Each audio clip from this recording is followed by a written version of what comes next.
अस्सलामुअलैकुम।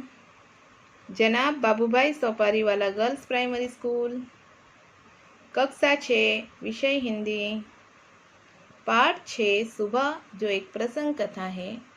बच्चों, पिछली बार हम इस कथा को थोड़ी समझ चुके हैं, कहानी को, जिसमें बताया गया है रेशमा नाम की लड़की जो थी उसे पोलियो हो गया था और उसके दोनों पैर बेजान हो गए थे। अब वह 11 साल की हो गई है। तब हमने देखा कि उसकी शारीरिक कभी कभी उसके इरादों में बाधा नहीं बनी। वह अपने नित्य काम हमेशा प्रतिदिन करती रहती थी। अब हम आगे की कहानी को देखेंगे। जिससे पहले हम देखने वाले हैं कहानी में आने वाले नए शब्द। दफ्तर, लड्डू, बुजुर्ग, लिस्ट, नुक्कड़ वाली, दिया, जिलमिल, मोहल्ला, प्रसाद, उलझनियाँ। आगे देखें। पटाखे, चिंगारियाँ, धक्का, थपथपाई, धमाकेदार, खिलखिलाकर, बाधा, जिंदा दिली। फिर से पटाखे, चिंगारियाँ, धक्का, थपथपाई, धमाकेदार, खिलखिलाकर, बाधा, जिंदा दिली। ये नए शब्द आपको आपके हिंदी की नोट में 2 बार लिखने हैं। आगे हम देखेंगे शब्दार्थ। दफ्तर, दफ्तर यानी कार्यालय या फिर ऑफिस।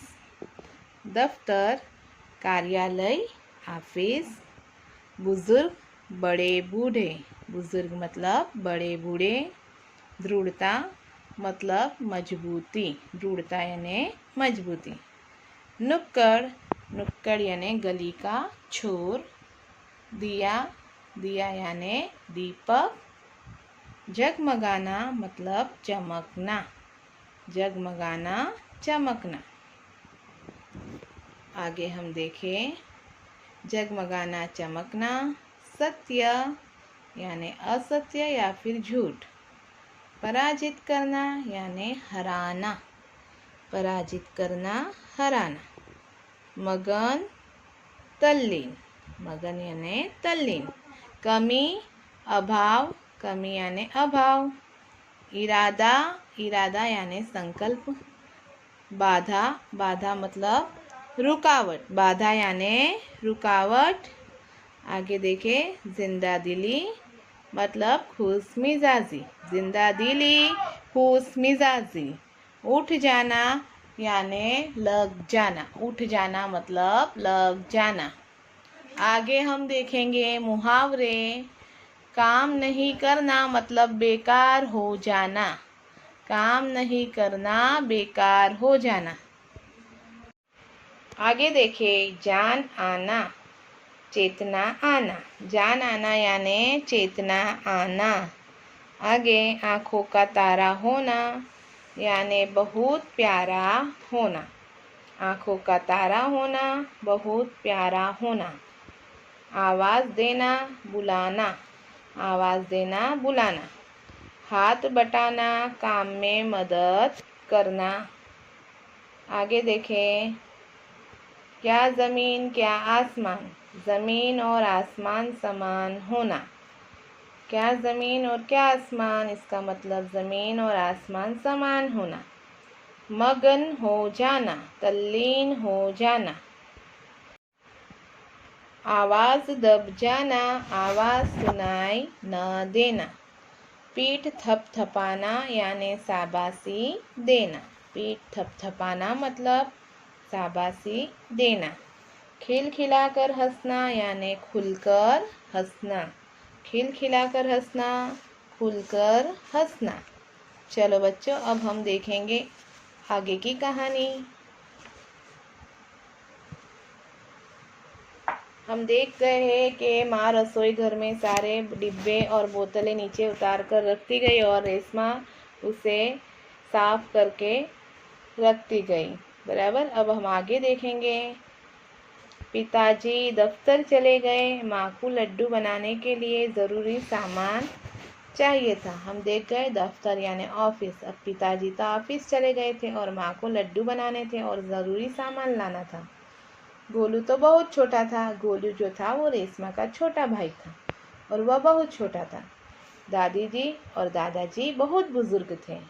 वो बड़े बूढ़े थे, इसलिए वो बाजार नहीं जा सकते थे। अब सामान लाए कौन? घर में कोई नहीं था लड्डू का सामान लाने वाला, इसीलिए माँ परेशान थी। रेशमा ने कहा सामान मैं ले आऊंगी। रेशमा क्या बोली? सामान मैं ले आऊंगी। बस आप मुझे सामान की लिस्ट और एक थैला दे दीजिए। रेशमा ने क्या कहा? सिर्फ मुझे एक सामान की लिस्ट और थैला दे दीजिए, मैं बाजार जाके लेके आऊंगी। तुम ले आओगी अकेली? माँ ने पूछा। माँ ने रेशमा से क्या पूछा? तुम अकेली ले आओगी? रेशमा ने उसका उत्तर दिया, एक बार पहले भी तो लाई थी। रेशमा की आवाज़ में दृढ़ता थी। रेशमा क्या बोली कि एक बार पहले भी तो लाई थी मैं, फिर से ले आऊंगी। और उसकी आवाज़ में दृढ़ता थी, मतलब मजबूती थी। तो ठीक है, तुम ही ले आओ, लेकिन ध्यान से जाना। मैंने क्या कहा? कोई बात नहीं, तुम ले आओ लेकिन ध्यान से लाना। सारा सामान नुक्कड़ वाली दुकान से ही मिल जाएगा। नुक्कड़ वाली दुकान नाके की दुकान है, वहीं से मिल जाएगा। थोड़ी देर बाद रेशमा सारा सामान लेकर लौटी। रेशमा सारा सामान ले आई। उसने गोलू को आवाज़ दी, गोलू ये लो, तुम्हारे लिए टॉफ़ी लाई हूँ। गोलू को क्या बताया? मैं तुम्हारे लिए टॉफ़ी लाई हूँ, छोटे भाई के लिए। और गोलू ये टॉफ़ी पाकर खुशी से उछलने लगा, बहुत खुश हो गया। कुछ ही दिन बीते थे। एक दिन शाम को रेशमा का घर दियों के झिलमिल प्रकाश से जगमगाने लगा, क्योंकि दीपावली थी, त्योहार का दिन। और रेशमा का घर दियों के झिलमिल प्रकाश से जगमगाने लगा, चमकने लगा।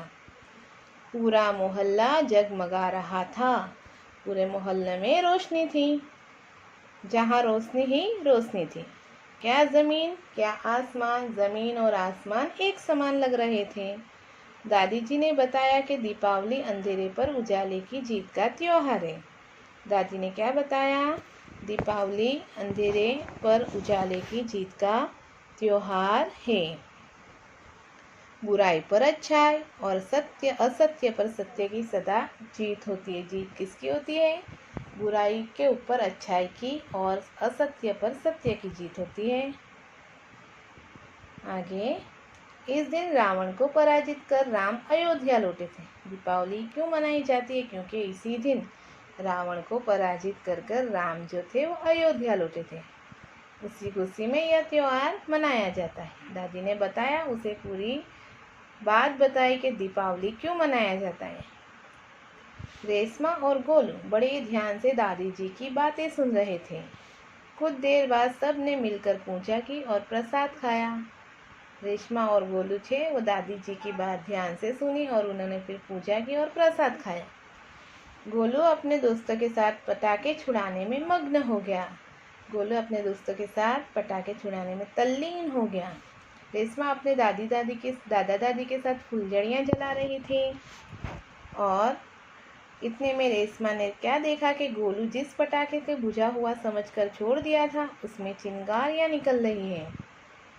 रेशमा जो थी वो दादा दादी के साथ फुलझड़ियाँ उड़ा रही थी और उसने क्या देखा? जो गोलू उसका भाई है, उसने एक पटाखे को बुझा हुआ समझा था और उसमें से तो चिंगारियाँ निकल रही थी और गोली की पीठ पटाखे की तरफ थी।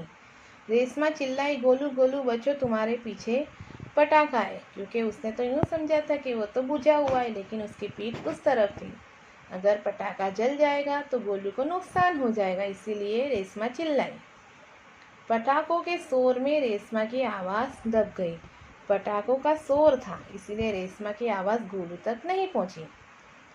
बाकी लोग कुछ समझ पाते। सबसे पहले रेशमा जल्दी जल्दी कुर्सी धकेलती गोलू के पास जा पहुंची।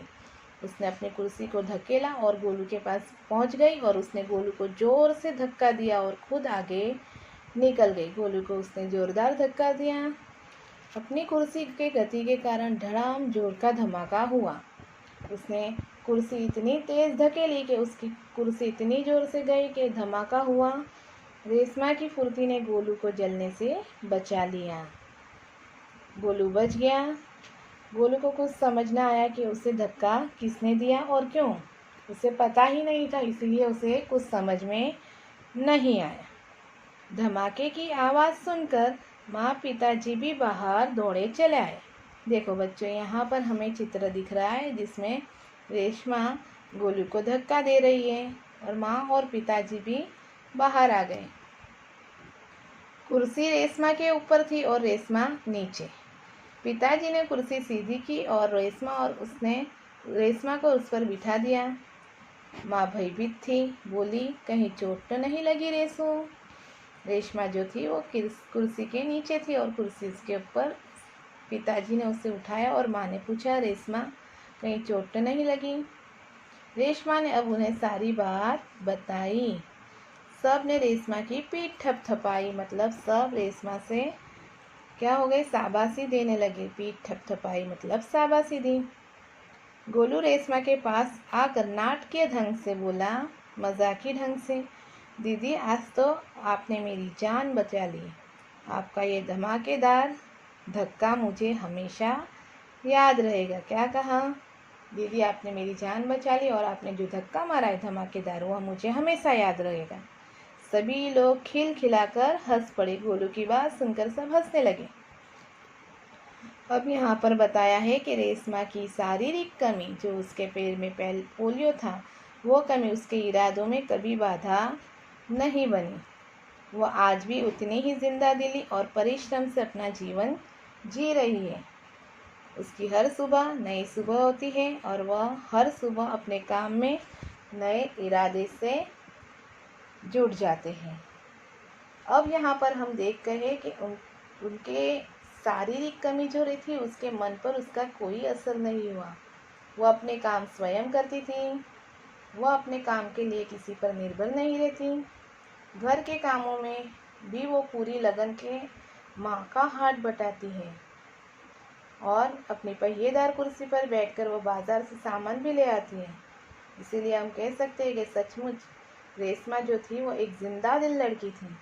बराबर बच्चे, समझ में आया? यहाँ पर हमारी यह चर्चा पूरी होती है।